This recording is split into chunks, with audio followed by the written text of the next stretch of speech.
જે રીતે સૂર્યોદય થાય છે ને એક નવા દિવસની શરૂઆત થાય છે તેવી જ રીતે નવરાત્રીના પ્રથમ દિવસે ભક્તિ, શક્તિ અને શુદ્ધતાની એક નવી યાત્રાનો આરંભ થાય છે.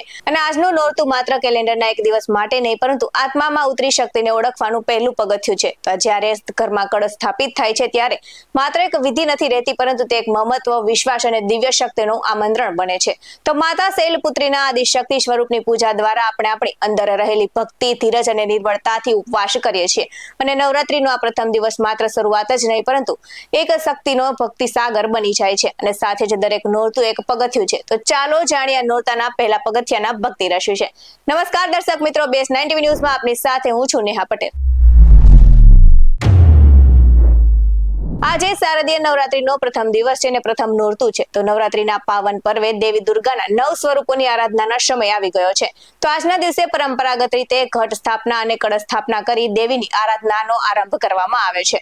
અને નવરાત્રીના પહેલા દિવસે જ માતા શૈલપુત્રીની પૂજા કરવામાં આવે છે. તો ધાર્મિક માન્યતા અનુસાર માતા શૈલપુત્રી હિમાલય રાજ્યના પુત્રી છે અને તેવું માનવામાં આવે છે. તો આજે માતા દુર્ગાના પ્રથમ સ્વરૂપ શૈલપુત્રીની પૂજા થાય છે અને તેઓ પર્વતોના રાજા હિમાલયની પુત્રી માનવામાં પણ આવે છે.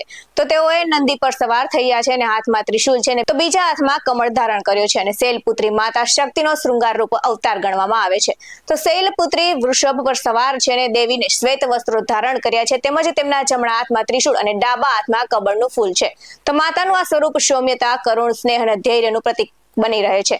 અને એવી માન્યતા છે કે માતા શૈલપુત્રીની પૂજા કરવાથી વ્યક્તિ સુખ સમૃદ્ધિ પ્રાપ્ત કરે છે. અને શાસ્ત્રો અનુસાર માતા શૈલપુત્રી ચંદ્રનું પ્રતિનિધિત્વ કરે છે. તો મા દુર્ગાના શૈલપુત્રી સ્વરૂપની પૂજા કરવાથી ચંદ્ર દોષથી પણ રાહત મળે છે.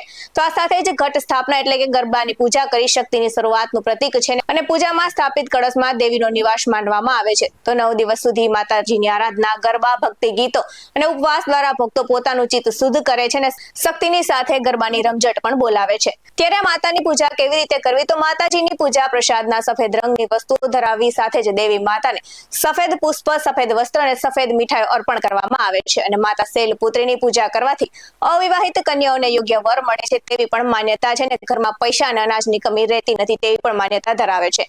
તો આજે શ્રદ્ધા અને શુદ્ધતાથી પાઠ કે મંત્રોનો જાપ, નમન અને માતાજીના ચરણોમાં ભક્તિ અર્પિત કરવાથી ઘરમાં શાંતિ, સુખ અને સમૃદ્ધિનું આગમન થાય છે. અને માતાજી તમારા દરેક મનોકામના પૂર્ણ કરે તેવી શુભેચ્છાઓ. શુભ નવરાત્રી.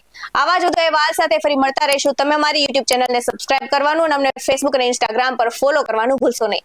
બાકી નવી અપડેટ્સ મેળવવા માટે આપ જોતા રહો BS9 ન્યૂઝ. અહીં આપવામાં આવેલી માહિતી અલગ અલગ માન્યતાઓ પર આધારિત છે. BS9 ન્યૂઝ આવી કોઈ પુષ્ટિ નથી કરતું. નમસ્કાર.